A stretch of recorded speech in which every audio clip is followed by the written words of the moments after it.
Senhor presidente, senhor relator, com os meus pais aprendi que a honestidade e a verdade são valores inquebrantáveis, que guiam a nossa vida, nossa trajetória pessoal e profissional. Sem elas, não somos dignos da existência humana. Tive a felicidade de ter uma sólida educação judaica, rezo todos os dias. Além disso, frequento as reuniões do Templo de Salomão em São Paulo, que me ensinou a ser forte e a ser crente. Me aconselho com o pastor Malafaia e o missionário RR para buscar sempre os caminhos da fé. Participei de um governo temente a Deus, que protege a família, sempre em nome da pátria. Não poderia me limitar a ser um passageiro sem ajudar outras causas. No hebraico, a palavra vida não existe no singular, pois viver sempre tem um sentido duplo. A vida não se completa, a vida não é completa, se a gente não cuidar um dos outros. Este ensinamento carrego comigo em todas as minhas atitudes. Não podemos fechar os olhos às agruras e às dificuldades dos outros.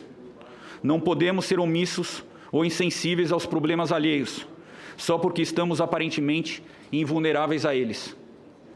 Faço esse preâmbulo, senhoras e senhores, senadores, porque todos esses aprendizados e ensinamentos me acompanham na trajetória de quase 2 anos que estive no governo do presidente Jair Bolsonaro.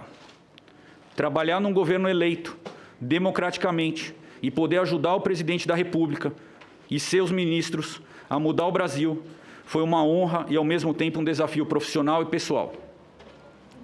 Nunca os valores e princípios familiares e religiosos me foram tão úteis e necessários. Vim da iniciativa privada, com forte influência familiar, que me fizeram adotar uma postura de eficácia no meio burocrático brasiliense.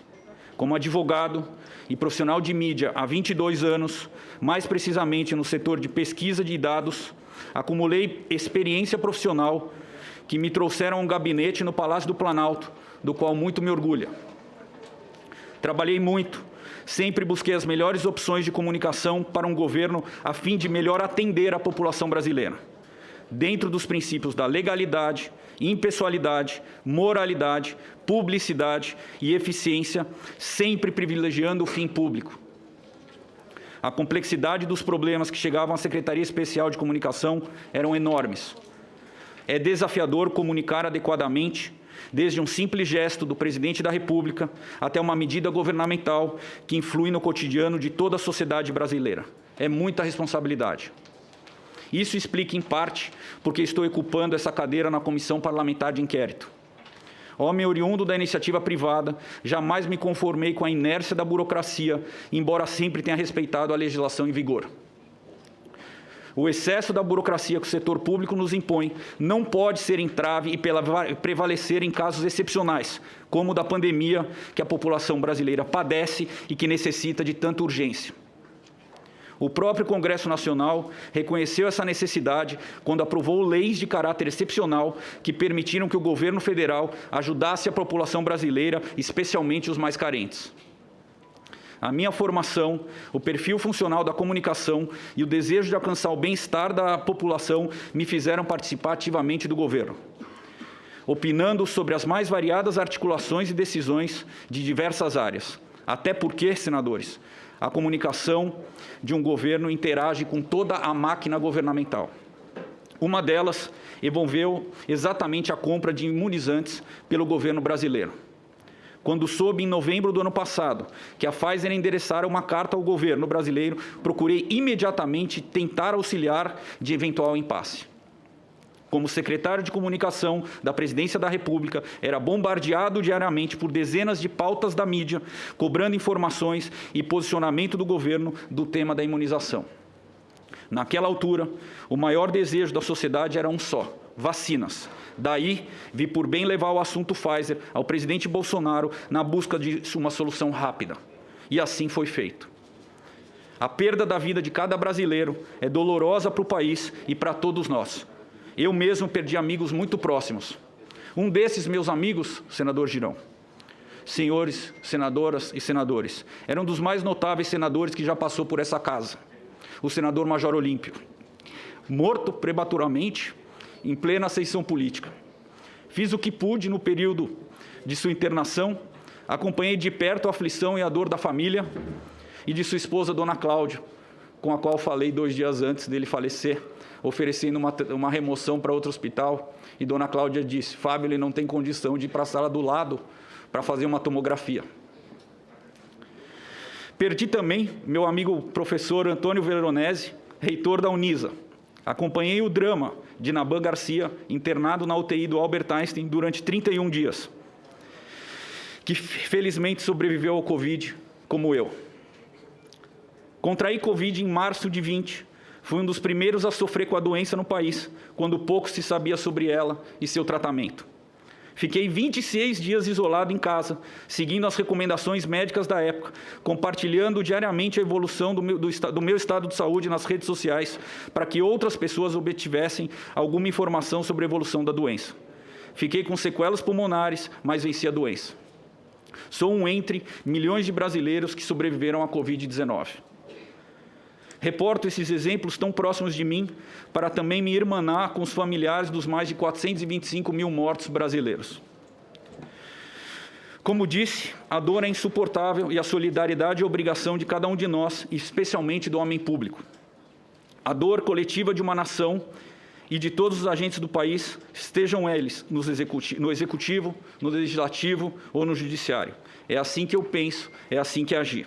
A minha atitude proativa em relação ao laboratório produtor da vacina foi republicana e no sentido de ajudar. Até porque acredito que a perfeita integração entre os setores público e privado é vital para construir uma sociedade mais justa e mais eficiente. Senadores e senadoras, também não foi a primeira vez que deixei a poltrona de passageiro e decidi apoiar uma causa da sociedade. Não fui passageiro quando do desastre de Brumadinho, em um sábado de manhã, bem cedo, aqui no Brasil, já hora do almoço em Israel, dia sagrado para os judeus, pediu ao embaixador Yossi Shelley que solicitasse ao primeiro-ministro daquele país que enviasse ao Brasil especialistas em soterramento, para novamente ajudar vítimas de uma tragédia enorme. Como podem observar, senhores senadores, senhoras senadores, esta minha iniciativa também não se relacionava diretamente com a comunicação estrito sensu. Foi útil e o resto da história todos sabem. Também não fui passageiro no caso do motorista brasileiro preso na Rússia. Recebi a história originalmente do jornalista carioca Eduardo Semblano e do amigo jogador Felipe Melo.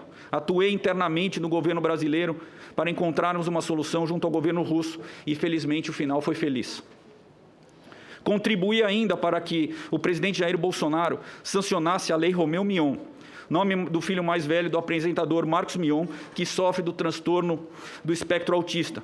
Quem me conhece há mais tempo, quem convive com a minha família, sabe o tanto que esse tema do autista nos é importante. Então, para encerrar, excelentíssimas autoridades presentes e brasileiros que me ouvem, faço um questionamento. O que todas essas histórias têm em comum? O que é a existência de um gestor público, revestido de fé pública, que assessorou o presidente da República do Brasil e dispôs transitoriamente de meios para agir em prol de muitos? Um ente público, que por dever de ofício tem a missão de resolver problemas, deve atender tudo e a todos, não deve escolher missão. Isso foi um dos aprendizados que tive na minha convivência com o presidente Jair Bolsonaro. O presidente Bolsonaro superou um ataque covarde, superou inúmeras cirurgias e muitas semanas de internação médica, e nunca desistiu e nunca perdeu a fé. Contando com a oração de milhões de brasileiros, ele sabe como poucos qual é a fronteira entre a vida e a morte. Com ele também aprendi a ser resiliente e a ter persistência e determinação para as boas causas. Estou certo, senhor presidente, senhor relator, senadores e senadoras, que ao final dos trabalhos a CPI contribuirá para o aperfeiçoamento do Estado brasileiro e para a melhoria do combate da pandemia do Covid-19. Conhecendo o espírito público de vossas excelências, tenho a certeza de que teriam agido exatamente como eu agi. Como disse o escritor Kopp, não existe o direito à vida sem o direito de defesa à vida. Meu muito obrigado pela atenção e fico à disposição de vossas excelências.